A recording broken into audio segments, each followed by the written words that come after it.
सोलापुरात एका दुर्दैवी घटनेत विजेचा शॉक लागून एका 40 वर्षीय व्यक्तीचा मृत्यू झाल्याची घटना घडली आहे। चिंचोळी एमआयडीसी येथील जीपी इंडस्ट्रीज परिसरात आज दिनांक 16 जुलै 2026 रोजी दुपारी 1 वाजण्याच्या सुमारास विजेच्या शॉकमुळे एका 40 वर्षीय व्यक्तीचा जागीच मृत्यू झाला। मयत व्यक्तीचे नाव निजामुद्दीन रसूल साहब नदाब वय 40 असे आहे। ते सिद्धेश्वर नगर भाग 4 नई जिंदगी सोलापूर येथे राहत होते। निजामुद्दीन नदाब आज दुपारी गाडीतील साहित्य घेऊन पायी चालत जीपी इंडस्ट्रीज कडे जात होते। त्यावेळी पाणी भरण्यासाठी लावलेल्या टिल्लू मोटरजवळून जात असताना त्यांना जोरदार विजेचा शॉक लागला। शॉक लागताच ते जागेवरच बेशुद्ध पडले। घटनास्थळी उपस्थित सहकाऱ्यांनी तात्काळ त्यांना सोलापुरातील शिवछत्रपती शिवाजी महाराज सर्वोपचार रुग्णालयात दाखल केले। मात्र उपचारापूर्वीच डॉक्टरांनी त्यांना मृत घोषित केले। या घटनेने निजामुद्दीन नदाब यांच्या कुटुंबावर दुःखाचा डोंगर कोसळला आहे। त्यांच्या पश्चात पत्नी व 3 मुले असा परिवार आहे। पोलिसांनी घटनेची नोंद करून मृतदेह शवविच्छेदनासाठी पाठवला असून या प्रकरणी पुढील तपास सुरू आहे। आज सोलापूर शहरामध्ये आणि जिल्ह्यामध्ये एक दुर्दैवी घटना घडली।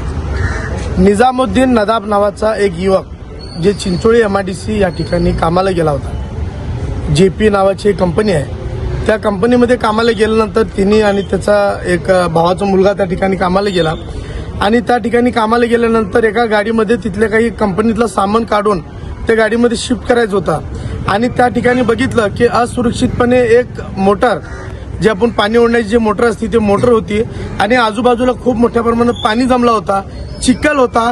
अशा परिस्थितीमध्ये निजामुद्दीन नदाबने सांगितलं आणि त्याच्या पुतण्याने पण सांगितलं की आता आमच्या हातून अशा पद्धतीने काम होऊ शकत नाही, हे पाणी वगैरे आहे, हे पाणी कमी झाल्यानंतर मोटर बंद झाल्या तर आपण करू।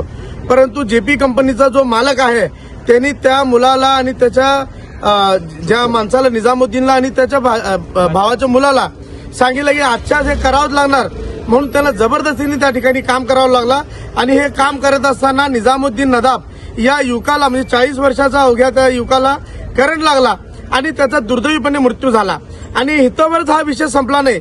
करंट लागल्यानंतर तो का जागेवर मेला नव्हता।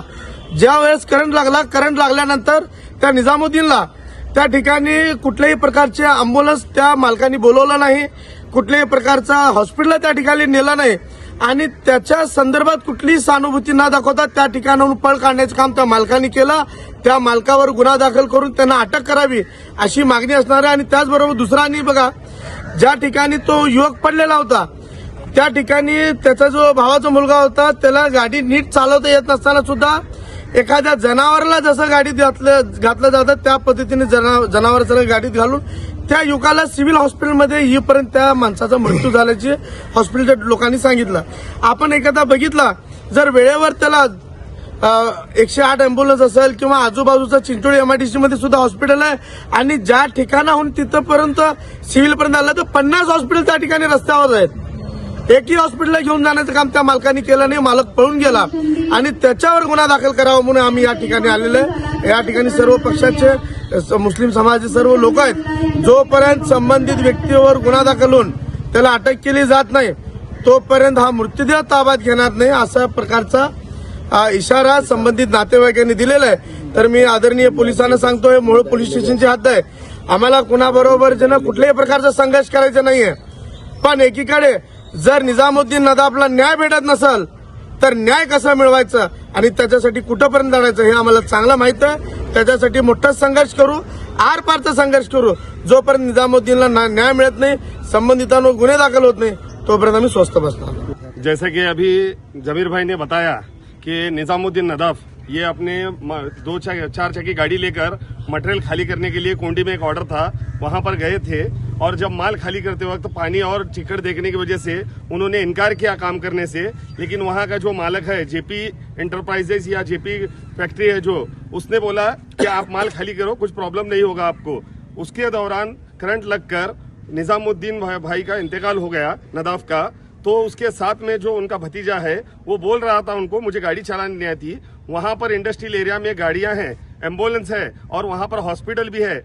जैसा जमीर भाई ने बताया उधर नहीं ले जाते हुए सिविल को लाने के लिए उसी ड्राइवर को बोल दिया गया, उसको जो गाड़ी चलानी नहीं आती वो लेकर लोगों की जान और खुद की जान धोखे में डालकर मैयत को लेकर यहाँ पर पहुंचा हो सिविल में। और यहाँ पर सबसे डेंजर जो बात हुई है, दुर्घटना ये घटना भी है, वो ये है कि जब हॉस्पिटल में अंदर गए और पेशेंट को दिखाया जा रहा, मैयत को दिखा रहे थे, तो वो साथ में फैक्ट्री के जो 2 कामगार आए थे उन्होंने जो बचा हुआ गाड़ी में माल वाहतूक में जो 2-3 पोते जो थे उनके, वो पोते भी रिटर्न ले गए। उसको आदमी की जान की फिक्र नहीं, उसके माल की फिक्र है। वैसे कंपनी के मालिक पर, जैसे अभी सभी ने बताया उनके परिवार ने, कि हम सब मिलकर उसके ऊपर गुना दाखिल करें, उसे अटक करें, इसकी मांग कर रहे हैं। मोहड़ पुलिस स्टेशन रहने दो, तालुका पुलिस स्टेशन रहने दो, हमारी यह है, उनसे विनती है कि आप लोग इसमें सख्त कार्रवाई करें और उनको अटक करें। हाँ, बोलो क्या नाम है तुम्हारा? मेरा नाम अब्बास अली नदाफ है। हाँ, मेरा नाम अब्बास अली नदाफ है।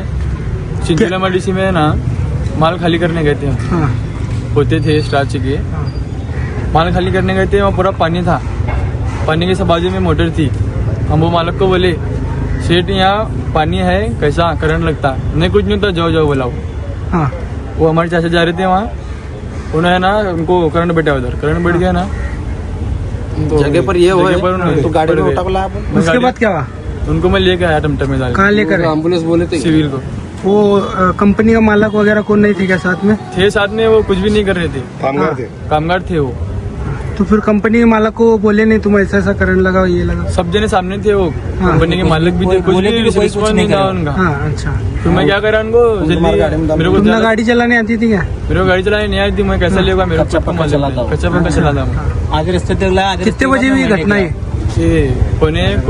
पौने 1 बजे कुछ तो ऐसा। कौन से कंपनी में? कंपनी का नाम? GP industries. मालक का नाम वो मालूम है आपको? नहीं, मालिक का मालूम। यहाँ कितने बजे आए तुम? 2 बजे थे। यहाँ 1:30-2 बजे आए थे। यहाँ तक जान नमाज के टाइम तक आए थे वो। हाँ, दिन नमाज गुजार। अब मांगनी क्या है तुम्हारी? अंदर गाड़ी डाला। मांगने का नहीं, जो भी न्याय होना, जो भी है हमारे वो हिसाब से मालिक न्याय पर कार्रवाई चाहिए होना, वो मालिक जब तक हमारे को न्याय नहीं मिलता हम गाड़ी को हाथ नहीं लगाने वाले और यहाँ से रखने वाले। जरूरत पड़े तो हम ग्रामीण पुलिस मुख्यालय में ला को रखेंगे। यहाँ तक हमारी तैयारी है। जो भी है पुलिस प्रशासन हमारे को इंसाफ होना